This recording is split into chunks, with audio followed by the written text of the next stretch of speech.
Edor, yaro, manoma, nazo kanku, naji kuna bana gero ba ta kyau ba, naji bana kuna haji ba ta kyau ba, naji kuna susa ya cinye komai, to ga matsalan ku, na bincika duka na auna, wannan shine babban matsala, duka sai mu gyara dan mu samu ci gaba, kusan ko me matsala yanzu zan faɗa, shine zina ma na matayen aure, tabbatun mutunci mata aure na zina, wai hata fito tana ikirarin sunna, wannan sai da sunna shedan ba sunna manzo Allah ba, duka sai mu gyara.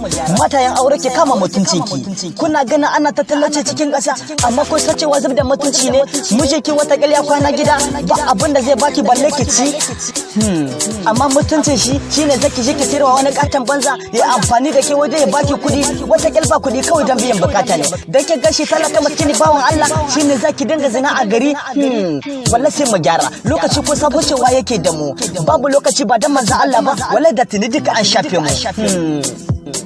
In ba lalacewa mata aure da zina haki dora ikirarin sunna ne, wannan sai dai dabaka sunna shedan.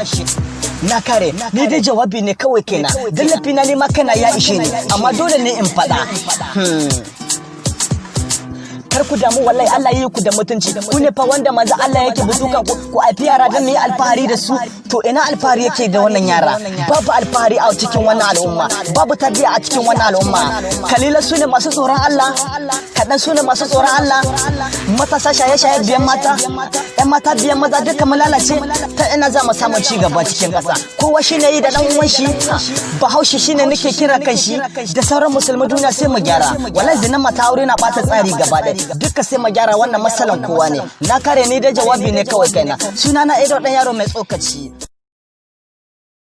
Edor, yaro.